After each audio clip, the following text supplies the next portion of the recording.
All right, we should be ready.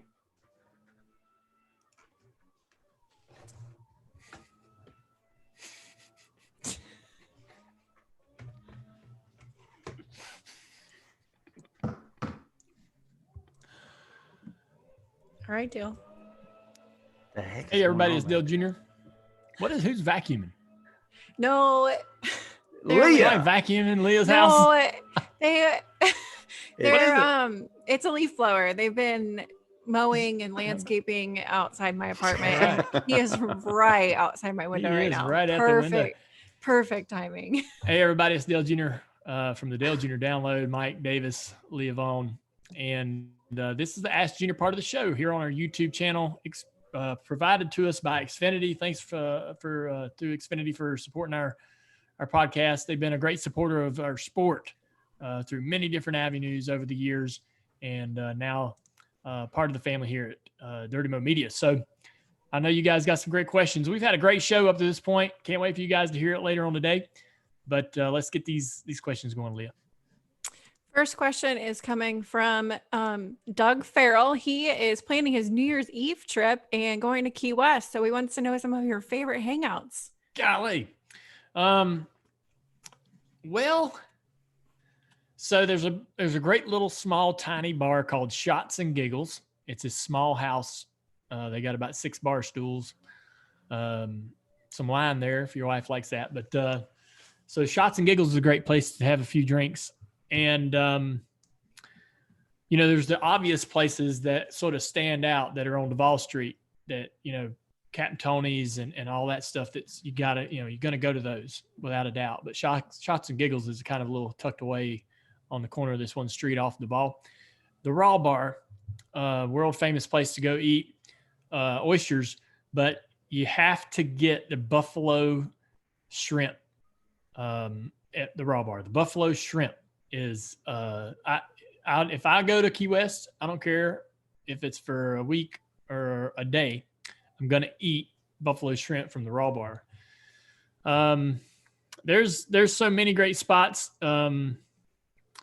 Green Parrot is off the wall about a block. Canned beer, great history. All the places there have a bunch of great history. So yeah, I mean, there's a place called Hank's. It used to be called Grunt's. It's this old shack that they've kind of renovated a little bit, but that's a place where I spend a lot of time. They have beer in a frosty mug. It's pretty good. But you can't go, Amigos for tacos. That's pretty good. There's hundreds of bars and places to go. If you're going to Key West, just be ready to put on some walking shoes because you're gonna put some steps in. Schooner's Wharf is great. Schooner's Wharf's got this raw tuna appetizer. It's really freaking good. So yeah. All right. Jonathan Kraus is watching on YouTube. He wants to know, what is your favorite track that you have driven in sim but not in real life? Probably Five Flags, Pensacola. There's a lot of tracks, short tracks that I've never ran, Stafford and other places that you can go to and enjoy on the sim. And I'd say Five Flags is probably because it's where the Snowball Derby is, historic racetrack. And I've never run a lap there. So pretty fun to race there in the sim and imagine what it's like to run in a Snowball Derby around that place. Steven Kinsella wants to know, who's a guest that you really want to interview that's not NASCAR related? Probably Michael Jordan. And I know the documentary is going on right now. A lot of people are listening or watching that documentary, but we've got this list on, I got it right here in front of me on my, my iPad. And, there's a few names in there that are non-NASCAR related, but I'd say Michael Jordan is Chipper Jones, Ned Yost. Ned Yost and Dad were great friends. Jody Davis, catcher for the Braves, was best friends with my dad, a lot of hunting trips. I figured he'd have some great stories.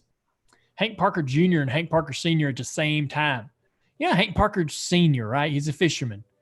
Wants to drive a race car, buys a car from Dad through David Bonnet, which is kind of a long story, and raced in the Xfinity series. Raced. Like, has no racing experience. God, come tell us about it.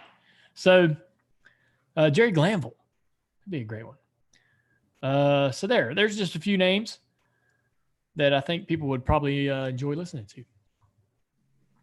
Kimberly Apollos wants to know, what was your favorite Budweiser commercial that you filmed? Probably the I think it's a good question. The designated driver one, with Nard Dog. What's his name? Ed Helms. Ed Helms. That's right. So Ed Helms, right? He becomes this famous actor.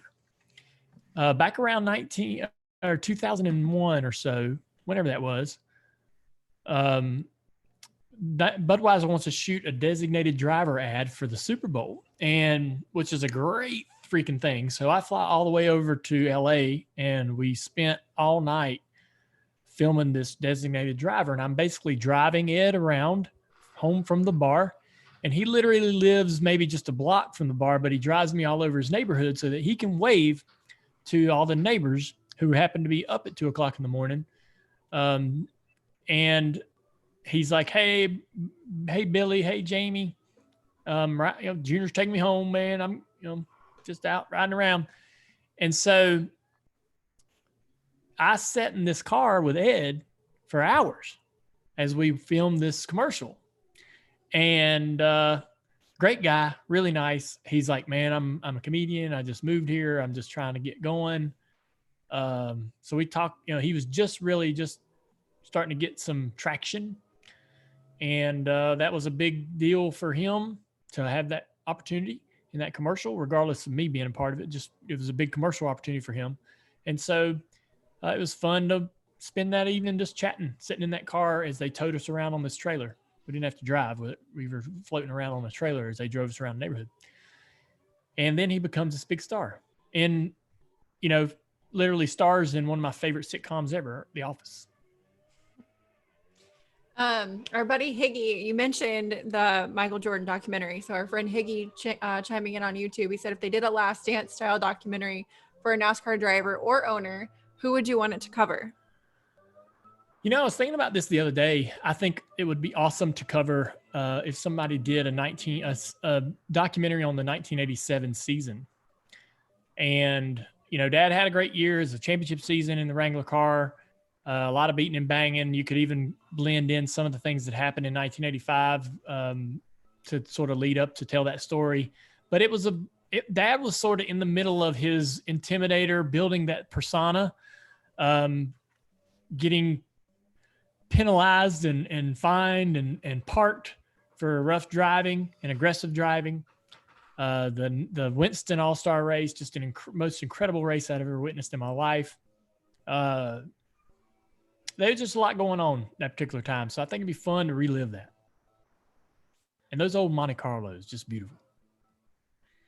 Lawrence Little wants to know, while NASCAR is iRacing, should they do a dirt fantasy race since they can't currently have the real thing? You know what?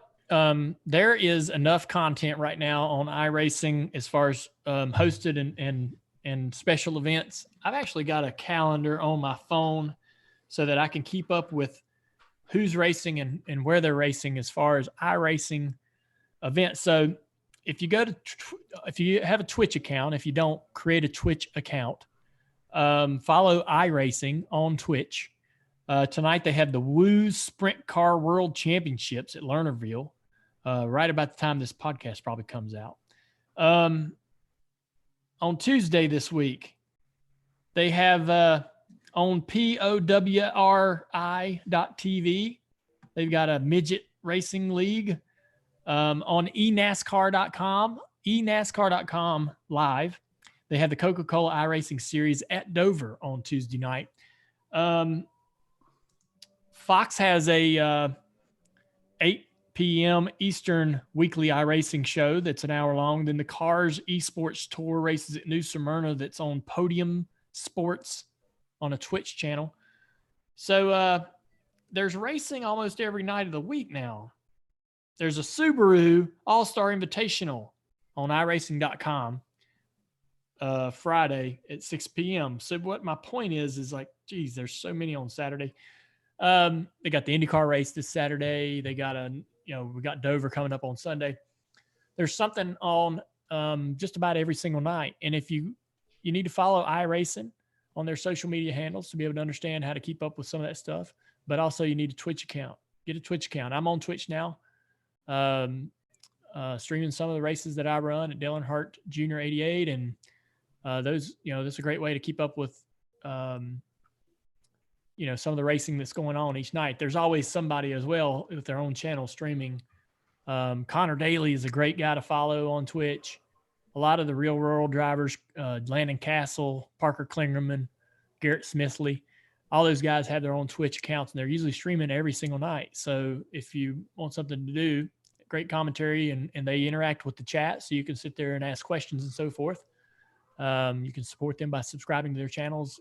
Twitch has become something I've put a lot of work into the last month, so it's been fun to learn about that. And it's super fun to watch you. I enjoyed that yesterday. Oh, thanks. You do a great job, like talking to people while you're racing. That kind of blew me away. I don't know how you do that. Yeah, try to make, I'm very new at Twitch, and it's been so we've been locked down at the house with nothing to do. And I've been trying to figure out, I got to keep my hands busy and keep my mind busy. And so Twitch has been something that's helped me do that. And my wife's been very accepting to the fact that she knows I just need something to keep my hands busy and keep my mind busy.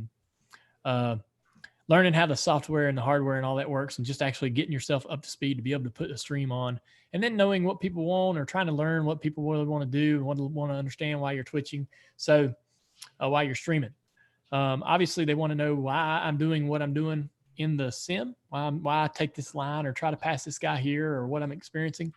But they're also asking a lot of questions in the chat about random stuff, just anything. And you want to interact with it as much as you can. And Jordan Taylor kind of picked up on. He did. Yeah, that was pretty cool to see. Yeah, Jordan Taylor's a great follow on Twitch as well as all his social media platforms. Just great content. All right, that's it for today, guys. All right, guys. I appreciate you guys tuning in to Dirty Mo Media here at YouTube and the Ask Junior Live portion, presented by Xfinity. Matthew Dillner will have this podcast out to you here later today. Appreciate you, Leah, for helping us get through this segment. And you guys have a great week.